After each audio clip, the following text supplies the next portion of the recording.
Welcome back to Attack for 20, episode 14, talking about the ban list before Worlds 2022.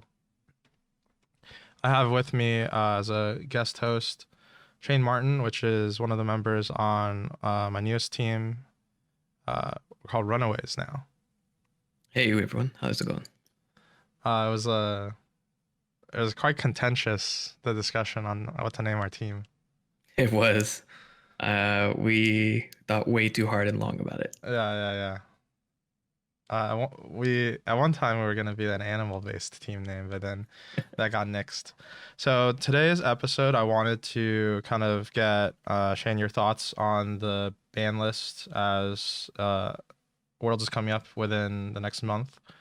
But before that, I wanted to read a couple of reviews from the last couple of months on our podcast. Remember, you can always rate our podcast at rate this podcast slash A420 podcast. That's rate this podcast slash A420 podcast. I'll put a link in the description. And basically, a couple of people wrote pretty nice reviews on Apple. So I'm just going to read them. Dory the Warrior from Canada says, I came across this podcast when Michael guested on Arsenal Pass. His insights on drafts, FI, and gaining +1s began to open my eyes how I should be evaluating playstyles, cards, and general fab mechanics. Having listened to almost the whole show now, it's been a blast, and I feel like my gameplay has leveled up. Thanks to you both, and hope Singapore and Lille go well. And then another one from Frillor says, these guys are pros, and their content is clutch. I credit my qualifying for nationals at a draft RTN on their advice. And the last one from Wenger says, Michael and Yanji have a really great way of breaking nebulous card concepts into things you can actually conceptualize. The value of pitching a red card as paying for a 6-pack while getting 2 beers particularly connected for me, and this podcast is chocked full of really great ways to think about the game from turn to turn. If you want to be better at Flesh and Blood, this podcast will help you with questions you should be asking yourself while you're out there pitch stacking your way to victory. If the whole episode is too much of a commitment, then just force FI. All right, thank you so much, and remember to rate this podcast. Okay, so now to get into our main topic.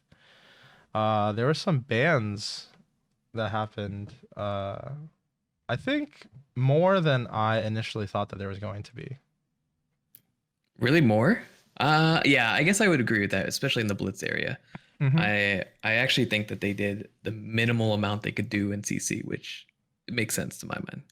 Yeah, so I think most people play CC, so let's just go over that first. Classic constructed. Following changes are effective. Pulse of Eisenloft is banned. Now, I know that there was a lot of discussion on Twitter about how Crown of Seeds was the most busted card and that it had to go, but it looks like LSS has taken the stance to instead ban Pulse of Eisenloft. And they wrote on their explanation that their philosophy towards using banned and suspended lists is to either stop something that they feel is degenerate or create negative play experiences. And other times it's just to manage the format. And I kind of view this banning as more similar to, you know, how in some video games like League of Legends or something, they'll do like a buff nerf and they'll just adjust like the numbers a little bit. That's kind of how I view this ban. Yeah, and I guess I don't think about it that way. I'm just thinking they needed to touch something. Like I Mm-hmm. felt like we needed to spice up worlds in some way, even though they say it's not about finding like reshaping it to be the format. I do think that they needed something, and this was like an impactful, but not like, oh my gosh, why did you do this right before Worlds kind of change. And so I think this like nails that middle ground of Oldhim's little powerful, and they're gonna change, try to bring him down slightly, but then still keep everything where it is. And I think this was like the perfect like balance. I personally would have had different changes, but you know, uh, you know, LSS is doing things their way, and this is a great change in my mind because I think Oldhim was a little bit uh overtuned. Yeah, and I think that makes sense. I think the way that I view the the Pulse of Eisenloft ban as they don't really want to have a heavy hand in terms of the format, but you do run the risk in these card games that the format kind of gets solved. So I think no matter what format there is, there's always going to be the best one to, I don't know, three, four decks in the format.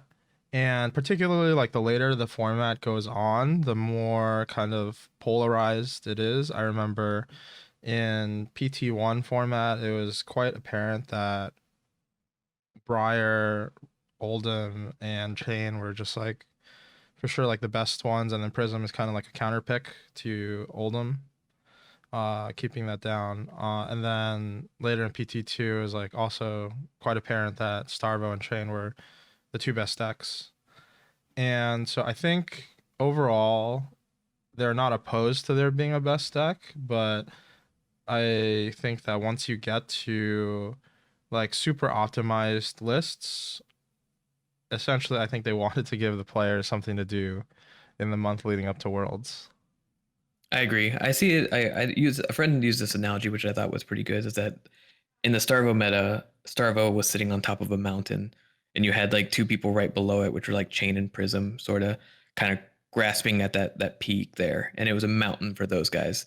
Where now it's more of a hill, and I feel like Oldham's not the king of the hill, but like everyone's kind of able to run up and knock him down a couple times, and nobody's like out of reach of that summit kind of thing. Yeah, definitely. So to go a little bit granular into what the change actually does for Oldhim, because that's what we do on this podcast, we put numbers to things. On average, when Oldhim is playing against like an aggro matchup, uh, you usually don't get to second cycle, so you only see the Pulse of Eisenloft maybe like once per game. And there's basically two applications that Oldhim usually uses it against aggro. It's very rare that they actually play it as a defense reaction. More likely, they'll use it as part of the Oldhim ability to get both the Earth and the Ice fuse. And so in this scenario, if you compare Pulse of Eisenloft to any other ice card that you would use to react to Oldhim react in that situation, you essentially gain 2 life from the card Pulse of Eisenloft because you also get to prevent 2 damage. So it's a +2 kind of inherently by itself in that use case. And then the other use case is to get an Oaken Old fused. And in that scenario, if you were going to fuse Oaken Old without Pulse of Eisenloft, you would need 2 cards to fuse with. So it ends up being at least a 4 card hand. And so you get +2 on your Oaken Old, just like power gets +2. And then assuming that the effect always hits, you're trading the 2 cards that you're holding in your hand to fuse for 2 cards from your opponent's hand. Now, if you have an empty arsenal slot and you can arsenal one of those cards, then you're basically trading 1 card for 2 cards because you can access that card later, either with Crown of Seeds or something similar. If you fuse it with a Pulse of Eisenloft, you actually don't lose any cards, so you're essentially trading 0 cards for 2 cards, which is super powerful. And this is one of the strongest plays I think that Oldhim has access to. Yeah, and I used to joke about this card because I actually called this at at Nats. I was with testing some folks and I lost to this on our Fi deck. Like just literally, it could have been an ice react or an earth react, and I would have won, but it couldn't have been both and win. And I joked as like Pulse is the best card that Oldhim doesn't play. It just use, and it's so powerful. So I think that as you mentioned, like the ability to know that they're going to keep a card that's almost useless if they have to fuse with 2 cards because they're going to throw an Oaken Old and keep 2 cards, and one goes in the arsenal, one does nothing essentially besides the fuse, which that value then is much better on our attacking side that's got a little bit more chip in or whatnot, and no more 3 card fuses, which I think is great. Yeah, definitely. Uh, I wanted to also spend some time talking about the cards that they didn't ban for Oldhim, which most notably is Crown of Seeds. There was a lot of people who were kind of clamoring for Crown of Seeds to get banned. that's kind of a tongue twister. And I know that you were one of the vocal ones on Twitter who were kind of pushing a different agenda. Yeah. We want to talk a little bit about that. Yeah, like I'm actually surprised that so many people don't think about this. I'll talk a little bit, spoiler in the Blitz area, but like the mask of pouncing links got banned. They talked about how like they think about percentages and how much damage that is. Like, you know, the Stalagmite shield is just it's a minimum of 11 block when you're facing a rune blade, and that's on one equipment. That a value there is so massive. I mean, I love thinking that an Oldhim can start the game at 51 health, knowing that that shield's going to come in clutch. And it's just so hard to play around. So yeah, I was definitely in the let's get rid of Stalagmite for the same reason they got rid of pouncing links, which is the value on one piece of equipment was just a little too high, and nobody seemed to catch on to that. But I have no clue why. But that's just my head. The numbers make sense. Yeah, just to explain to the listeners why Shane is saying that it blocks 11 against Runeblade. So usually Runeblade turns are pretty streamlined, and most actually most aggro decks should be fairly streamlined in terms of how you design your turn cycles to go. You don't really want to be leaving money on the table, so to speak, and leaving resources unused if you can avoid it. Each resource should usually convert to about a point of damage. So leaving an extra resource unused is kind of the same thing as getting one less damage from how you're designing your deck. But most of the Runeblade turns also try to end on Rosetta Thorn, which is very strong, can be one resource for 4 damage. But when you put Stalagmite into the mix, when the Runeblade is left with one resource floating to end their turn, and they're going to swing the Rosetta Thorn. If you just block the Stalagmite on the attack prior and give them a Frostbite, then you're basically blocking whatever you blocked the attack for, plus you're stopping a 4 damage swing after the fact. Yeah, and it like I know people are like, oh, you can play around it. There's definitely things you can do, but as you mentioned, you're not building your deck and even sideboarding in my mind to always say I need to plan for this one specific turn every single time they have Slack. And if you do, you're just losing damage every turn that you do it, right? If we talk about numbers, like if I'm like, okay, I need to play around Ice Shield every turn, then I'm leaving up 2 resources, but then I'm leaving up a little bit of damage every turn in order to play around this. And it's really sometimes just better to get them to use it and just get it out of the way as soon as possible so that you can like know you're home free at least a little bit. So yeah, I definitely was pushing for that thing to be looked at least. Yeah, I think the stance, in my mind, what makes the most sense is that it'll probably be it will probably be viewed as a problematic card in the future, but Oldhim is so close to Living Legends that they probably, I don't know, don't see the need to touch it up. I think for CC, Oldhim is a little bit farther away from hitting Living Legend. I think it's about halfway there right now since I last looked. But I think that their goal, maybe they will have some more changes when Dynasty comes out, but I don't think that they wanted to have a monumental shift. I don't think they wanted to take Oldhim out of the format, but just address it a little bit. And for the games that you end up getting the Oldhim to 1 or 2, basically in those games, like you would have just killed the Oldhim. And so they're kind of, a lot of the Oldhim players that I know are trying to figure out what is the best way to build their deck moving forward. And that alone should kind of shift how everybody else builds their deck in some way. Yeah, and I would say I agree with that. I think that an interesting thing that maybe they could do in the future is like they have the whale tied to Oldhim. Maybe they also tie shields to these people that are supposed to be like using these specific shields. I don't know. That's just a thought that I had. So. Oh yeah. So it's just like their like signature equipment. Yeah, if they come out with another Elemental Guardian, probably Stalagmite will make a return. All right. Yeah. For Crown of Seeds in particular, and this is something that I plan to go over a little bit in more detail in our little educational segment, but Crown of Seeds, I don't think provides as much face value as even Pulse of Eisenloft. I think Crown of Seeds lets you have like a lot more flexibility in terms of how you can optimally use each hand. But I mean, like usually, like when we're playing Fi into Oldhim, if they're like using Crown of Seeds defensively every single turn, We and like love it. then and then using the other resource like Rampart, whatever. Basically, they're just two blocking every turn, and that's big gains for us.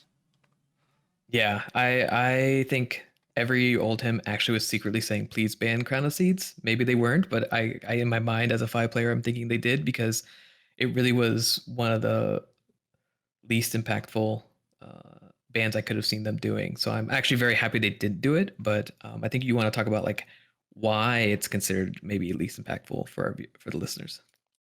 Yeah, it.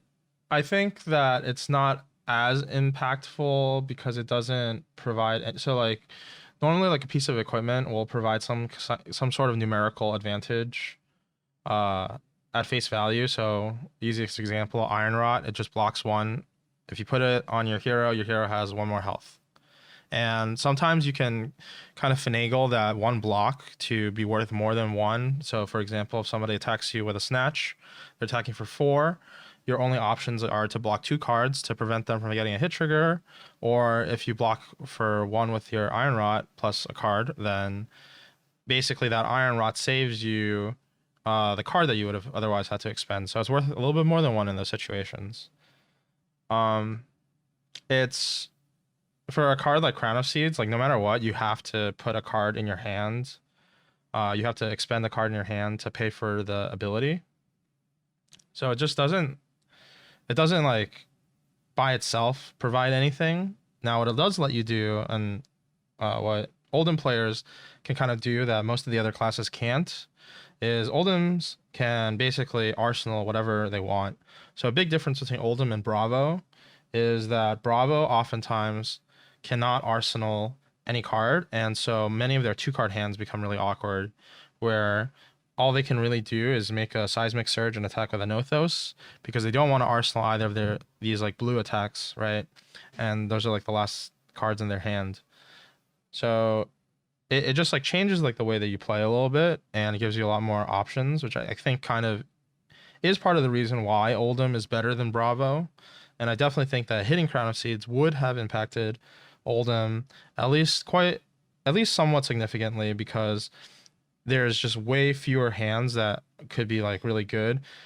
And I mean, like we've tested Oldhim a bunch, like like all the times that you end up arsenaling like a Thunderquake or like a Winter's Grasp Yeah. or something.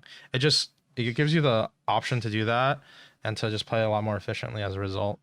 Yeah, the funny thing is, actually, you say that. Like, I wasn't considering Crown of Seeds like the from the Oldhim player in that scenario. Like, I of course I don't play very much Oldhim, so like I'm thinking from the other side. Like when they Crown of Seeds, I'm like, oh yes, this is great.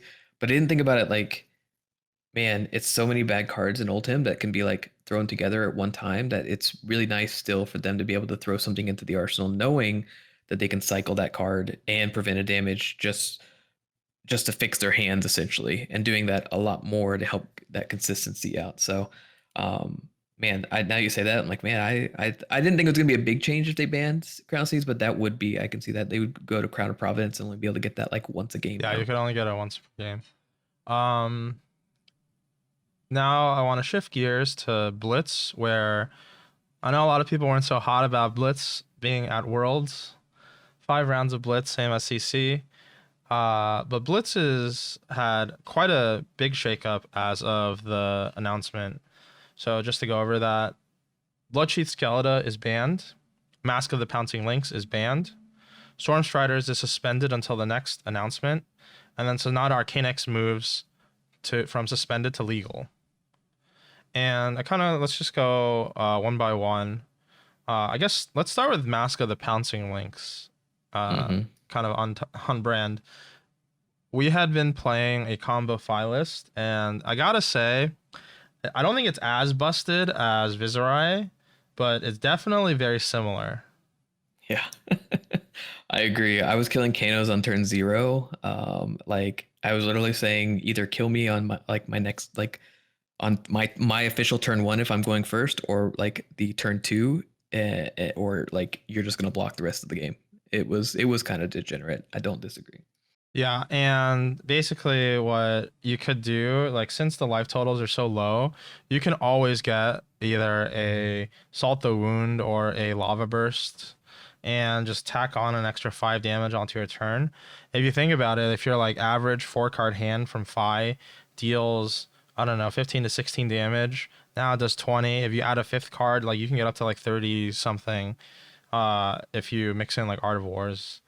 It's honestly like I think this was a really good change. Um, they definitely wanted to curate Blitz, I think, to move away from this kind of like, oh, flip a coin, like the game is just over in 2 turns. Yeah, it would have been really annoying. I think even that I think that was a big criticism, right, from a lot of folks for Blitz being there. Is like we're gonna have like 3 minute games on stream, and people are gonna be like, "Why are we watching this?" And I think now it's actually they did what they I think were thinking about doing maybe with this is that like pouncing links is no longer there. We'll get to the Stormstrider stuff, but like games are slightly longer now because of that. They're still not like incredibly long, but the whole concept of like some of the best heroes is like now we're going to turn 5 6 where I felt like it was like turn 3 in the past. Yeah, definitely.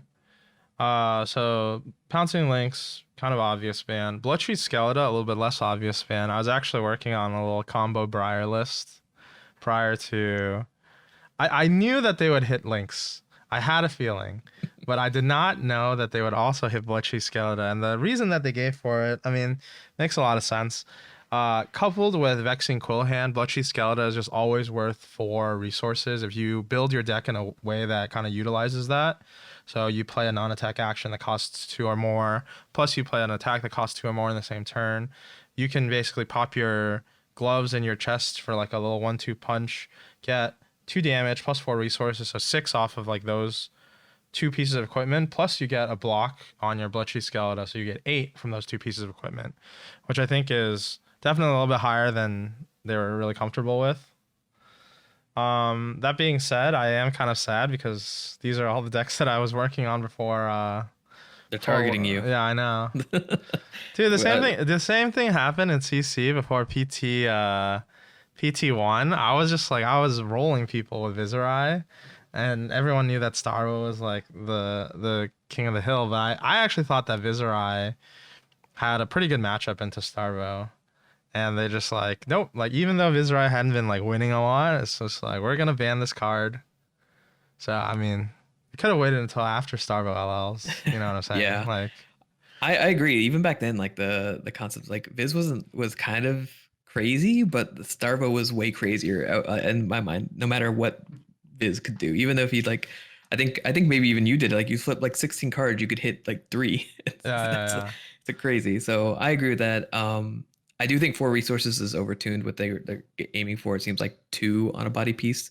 I will say like it's a big hit not only for the resources but like the block value from Skeletta, and like the replacement is what the Iron Weave, and I would love them just to make a errata to make Iron Weave like it's I think what they intended maybe a little bit for Blood Skeletta, which is like an instant that you can get resources for. So like just tune Iron Weave to be an instant, and I think I'd be happy.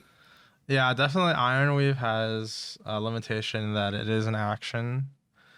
You could, if it was an instant, there's some things that you could do, like you could use it with creepers Yeah. that you cannot currently do. Okay, so ban Bloodstreet Skeleton. I don't think there were really any like Runeblade lists that really utilized Bloodstreet Skeleton on, at least that were popularized prior to the ban list, but I guess it makes sense as a kind of preemptive move.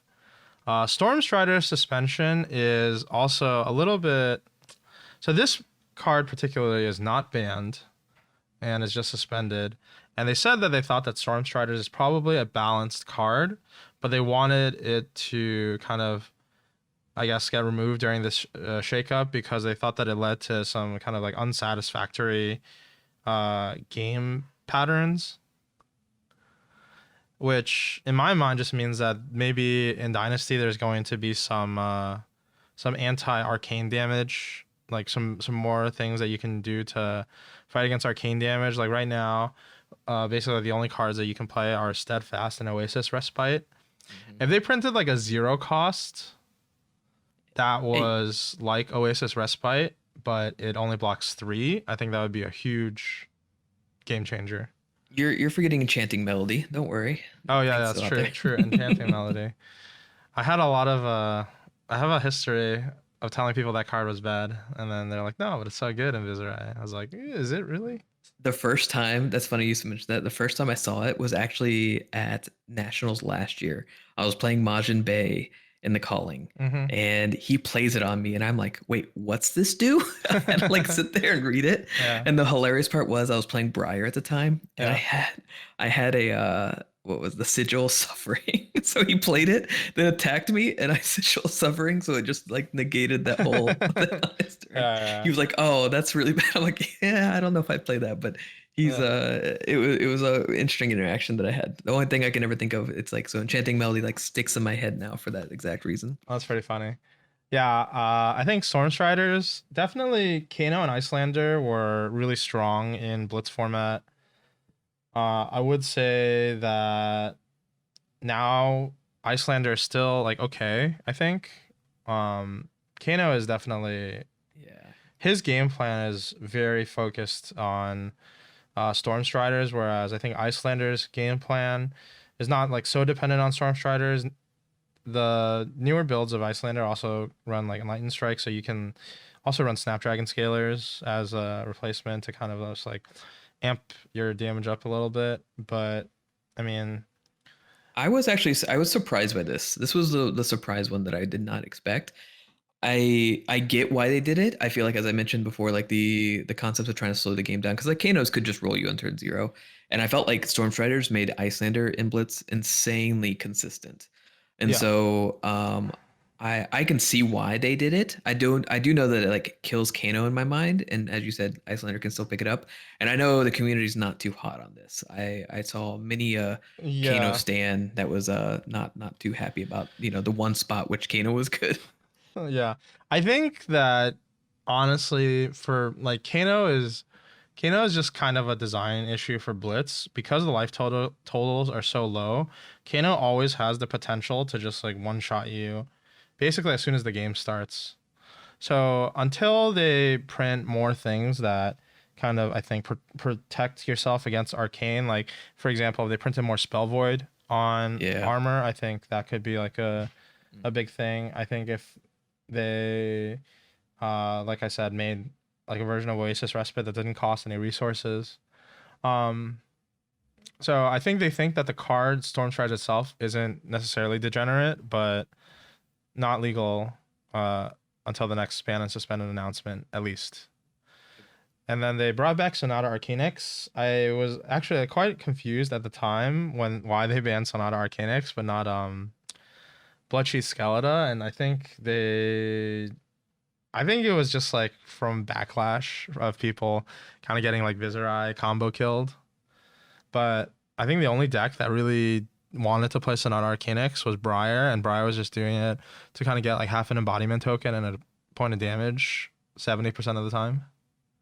Yeah, I don't see this being huge. I mean, you're still going to have those gambler Briars that are going to run, Tome of the Arknight and Sonata Arcanix and still just try to go.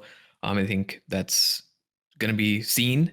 And it's very strong when it hits, but I think I'm actually okay with this because Sonata never really, in my mind, like was super broken without the Bloodsheath combo. So I have no problem with this. I agree with you that maybe before it was just a hey it's really hot topic. Let's just suspend it for now and bring it back in a little bit. Yeah, that makes sense.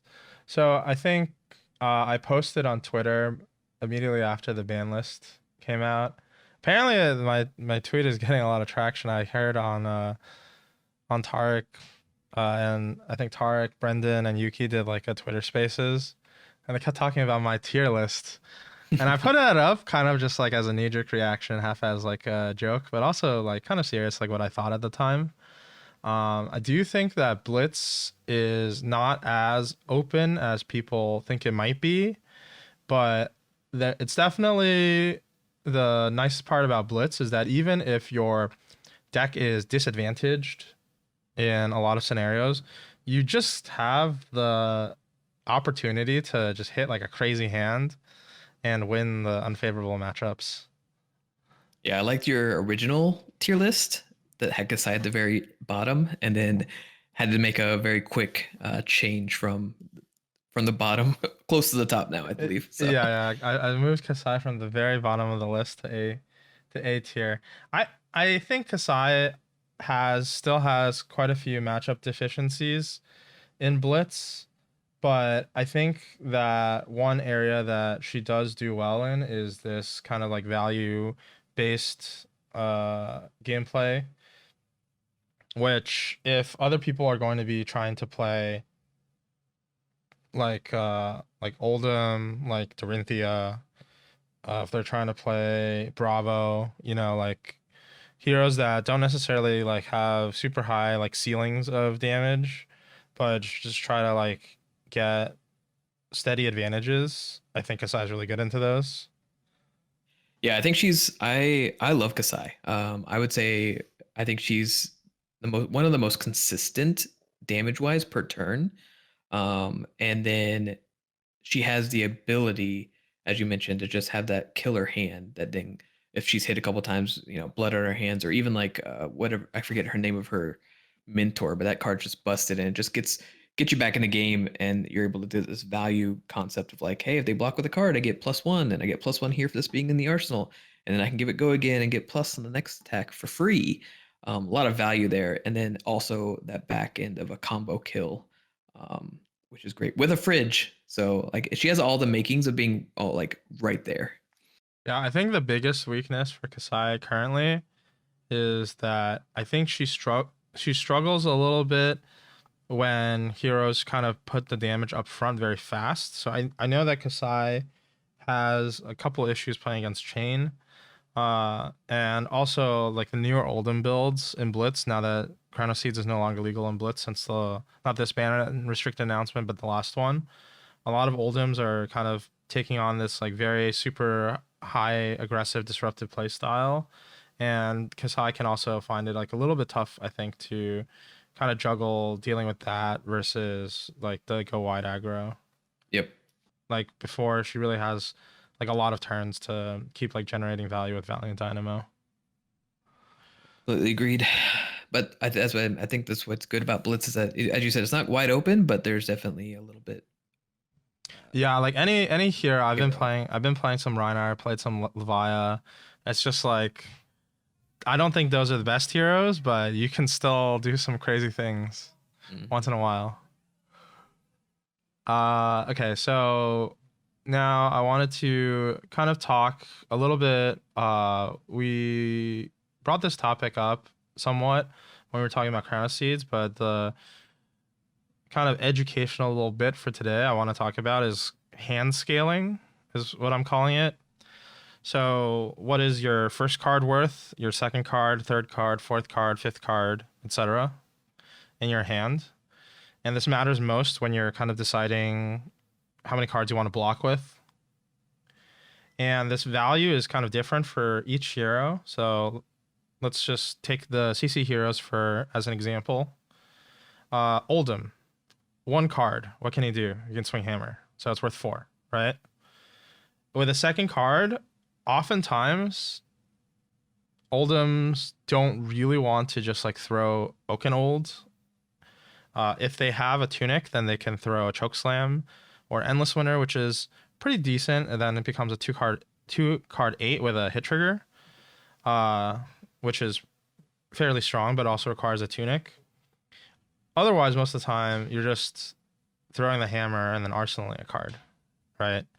So if you don't have an empty arsenal and you don't have something that you can play, then your 2 card hand essentially is like nothing. 3 card is kind of where Guardian really takes off. So you can go pitch 2 cards, play a Spinal Crush. You get a lot of implied value against aggro decks. You can play something like a Pummel onto a Choke Slam. You can, or sorry, not Pummel onto Choke Slam. That's 4 cards. You can play an attack with Go Again. So you can like I know some Oldhims are playing Zealous Belting. So you can go like Zealous Belting into Sledge or into a Winter's Wail. You can do things like play a Red Glacial. And so like the it like scales up a lot better. So if the second card is worth like an arsenal and like no extra damage, the third card is worth I think at least 10. And if you like throw a spinal against the aggro player, I think the spinal is worth maybe like 12, like 11 to 12, because of implied like damage, like when they block there, and they're also doing less damage to you on the next turn. Other 3 card hands, you can throw like a fused Oaken. You kind of get the idea. On the 4th card, actually, unless you have a pummel, it doesn't scale that much better. The only notable 4-card hand that Oldhim has that's really strong is with a tunic, and you can go like pitch 3 cards, pulverize, and that is probably one of the strongest turns in the entire game, but is not like Comparatively, often. right? I would say that that's like there's like scaling that you mentioned, like that concept of a 3-card CNC pummel off a tunic, and then like the 4-card tunic pulverize, like it scales up. Like these are the value, like the sweet spots, right? The way Yeah. you build your deck to try to operate. Yeah, exactly. And I think where this comes into play for scaling is there's like 2 things I think that it matters most for. One is deciding whether or not to arsenal. So when you arsenal, you essentially add a card, so then it becomes easier to hit like that scaling point.